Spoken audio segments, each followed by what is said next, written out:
O mercado apresenta soluções ao Vasco. Porém, o grande problema não é o mercado, mas quem é o responsável dentro do Vasco por fazer as contratações. E, infelizmente, torcedor, a mesma situação que nos encontrávamos lá na primeira janela de transferências de dezembro, janeiro, fevereiro, março, ela está se repetindo agora. O mercado apresenta soluções, o mercado oferece jogadores, as portas são abertas para o Vasco. Mas, infelizmente, as atitudes do Cruz Maltino diante disso são completamente preocupantes. E a gente vai falar sobre isso aqui neste Boa Noite Gigante. Vamos falar sobre informações importantes para abrir os seus olhos, torcedor, sobre como o Vasco vem agindo no mercado da bola, mas falar também, é claro, sobre o Clássico de Amizade, que estará acontecendo amanhã no Newton Santos, às 4 horas da tarde. Mudanças no time titular, novidades colocadas pelo técnico William Batista. Tudo isso você ficará ligado aqui neste Boa Noite Gigante. Porém, é claro, antes de começar o vídeo e antes de deixar você aí, torcedor vascaíno, muito bem informado sobre o nosso Cruz Maltino, como eu sempre faço aqui no canal do Gigante Vasco, quero dar as boas-vindas a todos vocês que estão chegando ao nosso canal pela primeira vez. Para quem não me conhece, um grande prazer, ou aliás, satisfação. Eu sou o Lucas e você está no canal do Gigante Vasco, o canal do torcedor vascaíno. Rapaziada, eu sei que o momento é complicado, eu sei que o momento é difícil, é um momento de desconfiança total do torcedor vascaíno, mas nós estamos aqui para cobrar essa atual diretoria, para cobrar esse atual departamento de futebol, para bater de frente sim, para ser o calo no sapato dessas pessoas que hoje estão à frente do nosso Vasco. Então, se você também está completamente discordando de tudo o que eles estão fazendo, se inscreva. Porque eu preciso de pessoas como você que está do outro lado para criticar, para reclamar, para expor os erros. Sem você nós não iremos conseguir. Então se inscreva no canal se você está afim de cobranças. E se inscreva se você também está afim de informações. Porque mesmo que não seja que nós queríamos, teremos informações durante essa janela de transferências sobre reforços. E aqui no canal Gigante você terá as principais e mais verdadeiras, é claro, informações na palma da sua mão. Então, se inscreva, deixe também o seu like, o seu joinha, o seu gostei, como você preferir chamar, e deixe aí nos comentários a sua opinião sobre essa situação do nosso Cruz Maltino. Tranquilo, rapaziada? Mas vambora! Sem muita enrolação, falar logo de Vasco. E, gente, eu quero começar aqui primeiramente este Boa Noite Gigante falando sobre esse clássico de amanhã contra a equipe do Botafogo. Novamente, quem estará na beirada de campo será o técnico interino William Batista. Técnico que esteve no Sub-20 durante toda esta temporada, com 16 partidas, 12 vitórias e apenas 4 empates, e uma vitória contra o Cuiabá nesta última segunda-feira, estará novamente comandando a equipe nesse próximo domingo, no caso, amanhã. Inclusive foram realizados nesses últimos dias novas atividades comandadas no CT Moacir Barbosa pelo técnico interino. Terça, quarta, quinta, sexta e hoje, sábado, 5 dias de treinos comandado pelo William Batista. Mais tempo para trabalhar do que quando ele acabou assumindo esse cargo de técnico na semana passada após a derrota para o Goiás na quinta-feira. Para enfrentar o Cuiabá ele teve apenas sexta, sábado e domingo, 3 dias. Hoje, para enfrentar o Botafogo, nesse momento, ele teve 5 dias à frente do Gigante da Colina. E nesse treino de hoje foi completamente importante para o William definir quem irá a campo amanhã enfrentar a equipe do Alvinegro. Informações que tivemos é que pelas suspensões, pelos desfalques, melhor dizendo, tanto do Gabriel Peck, pela suspensão, terceiro cartão amarelo contra o Cuiabá, quanto também os desfalques de Jair, pelo, infelizmente, lesão constatada, informação que tivemos aí nessa tarde de hoje,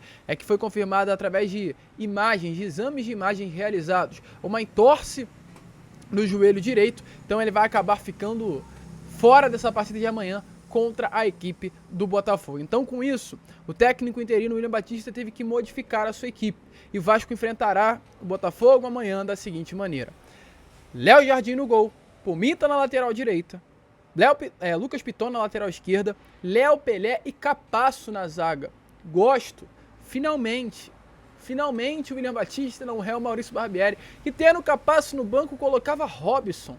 Então o Capasso será o titular e com todo respeito a Robson, não tenho nada contra ele. Mas o Capasso foi uma compra no valor de 8 milhões de reais, tem que ser o titular do sistema defensivo do Vasco. Então esse será o quarteto defensivo e no meio campo, já que o Jair será o desfalque. Não poderá estar presente, Matheus Carvalho ganha vaga, Marlon Gomes ao lado do Matheus Carvalho e sendo aí esse camisa 10, esse articulador do meio campo do Vasco, Alex Teixeira. Uma trinca ofensiva formada por Figueiredo, Ryan e Pedro Raul ou Luco Orediano. Ainda há essa dúvida, até mesmo de uma possível saída do Ryan.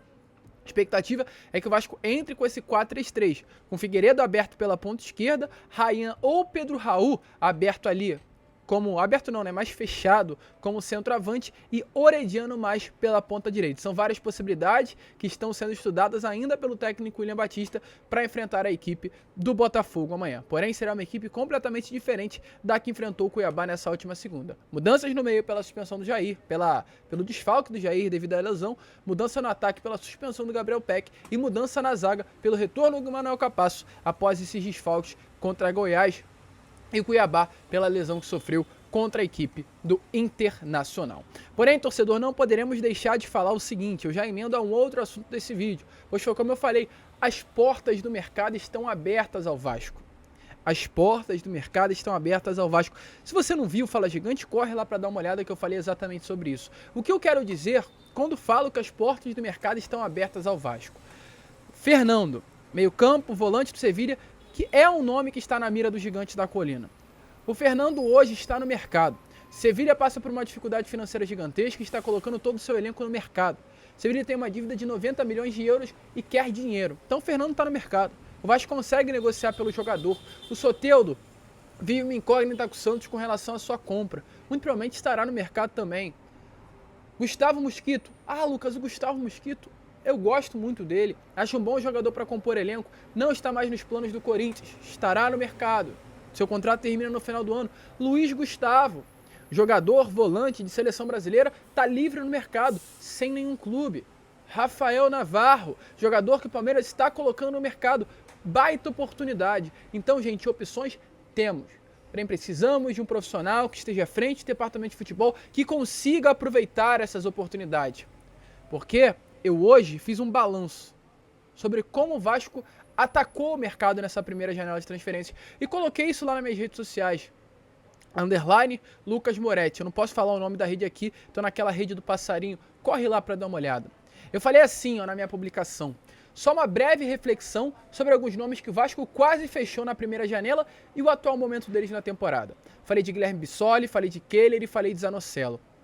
E faltou falar do Júnior Urso, mas eu falo aqui agora. Primeiro sobre o Bissoli. O Vasco tentou, junto ao Atlético Paranaense, a contratação do Guilherme Bissoli. O Atlético pediu 22 milhões de reais à época pela contratação do atleta. O Vasco quase fechou com esse nome. Só não fechou porque achou altos 22 milhões, mas até se aproximou desse valor. Bissoli hoje foi dispensado pelo Atlético Paranaense e está sendo emprestado para o Ceará da 2ª divisão. Esse era o jogador que o Vasco queria no início da temporada. Zanocelo. O Vasco chegou a aceitar os valores pedidos pelo Santos pela contratação do Zanocelo. Sabe quais são esses valores, torcedor? 32 milhões de reais. O Vasco só não avançou porque o Santos queria envolver nas negociações a dívida que tinha pelo Nathan Santos, o lateral direito. E só por isso que as negociações não andaram. O Vasco aceitou pagar 32 milhões de reais pelo Zanocelo. Você sabe onde está hoje o Zanocelo? Emprestado ao Fortaleza, sendo reserva do clube nordestino. Terceiro nome, Keller. Lembra do Keller, goleiro? Vai, não vai, vem, não vem, coloca dinheiro na mesa, tira o dinheiro da mesa. Vasco ofereceu ao Internacional 16 milhões de reais pela contratação do Keller. Hoje o Keller é reserva do Internacional, para um goleiro das categorias de base do Inter. E quarto, o Júnior Urso, jogador que fechou com o Vasco, só não foi anunciado. Veio ao Rio de Janeiro, realizou exames médicos, porém, cara, por detalhes mínimos não fechou. Foi pro Coritiba. Foi dispensado do Coritiba, que hoje é lanterna do Campeonato Brasileiro. 4 nomes. 70 milhões de reais no geral. Jogadores que hoje são esquecidos nos seus clubes. Esse é o nível de contratação que o Brax, à frente do Vasco da Gama, tentou trazer lá na primeira janela. E a gente começa a entender o porquê estamos nessa situação. 70 milhões de reais iriam ser gastos nessas 4 contratações. E, meus amigos, por que eu estou falando isso? Porque a cada dia que passa, fica ainda mais nítido ver quem é o culpado por esse atual momento do clube. Dinheiro, o Vasco tinha. Teve nessa primeira janela. Conseguiu negociar. Porém, a forma com que o Vasco utilizou esse dinheiro foi a forma mais ridícula que eu já vi o Vasco utilizando grana nesses últimos tempos. Por isso que o problema é o atual departamento de futebol. O pior departamento de futebol da história do Clube de Regatas Vasco da Gama é esse liderado pelo Paulo Brax. Porque os outros não tiveram dinheiro. Esse teve e não conseguiu utilizar da melhor maneira possível. Esse faz com que o Vasco, gastando 109 milhões de reais, mesmo que com parcelas, venha a ser o 18º colocado da Série A do Campeonato Brasileiro. Nem Zé do Táxi e companhia fez isso na época do Alexandre Campelo e o Paulo Brax está conseguindo fazer.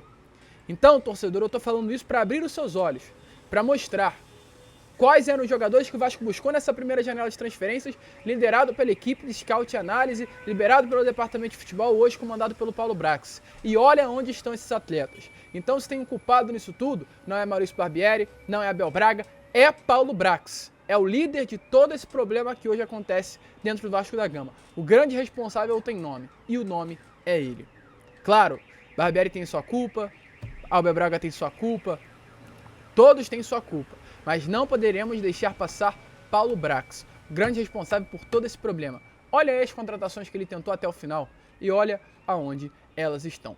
E só para finalizar o vídeo, aumentar um pouquinho aqui a astral, pois hoje o Sub-20 do Vasco, né, esse profissional não dá alegrias, o Sub-20 dá. E hoje o Sub-20 do Vasco se classificou para as finais do Campeonato Carioca. Venceu a equipe do Botafogo pelo placar de 1-0, com um gol marcado pelo Paulinho. Primeiro jogo já havia vencido no estádio Newton Santos pelo placar de 2-1, e hoje vencendo pelo placar de 1-0, no agregado acabou ficando 3-1 e se classificando para as finais contra o Flamengo, um jogo que será realizado em 2 partidas, ainda sem data definida. Então, Vascão na final do Campeonato Carioca Sub-20. Lembrando que a Taça Rio, né, se eu não me engano, a primeira Taça Copa Rio, o Vasco acabou ganhando. Eu falei que as decisões ainda não teriam datas marcadas. Tem próximo sábado, dia 8 e dia 15 de julho são as datas aí das finais do Campeonato Carioca Sub-20. Tranquilo, rapaziada? A gente fica por aqui. Esse foi o Boa Noite Gigante, o último vídeo deste sabadão. Amanhã estaremos aqui 7h, meio-dia, hein? 2 vídeos logo antes da partida, pra gente fazer com tudo. De repente, até um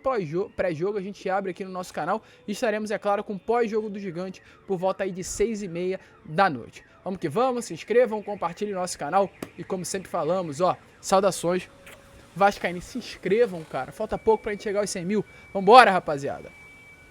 Bora, mano.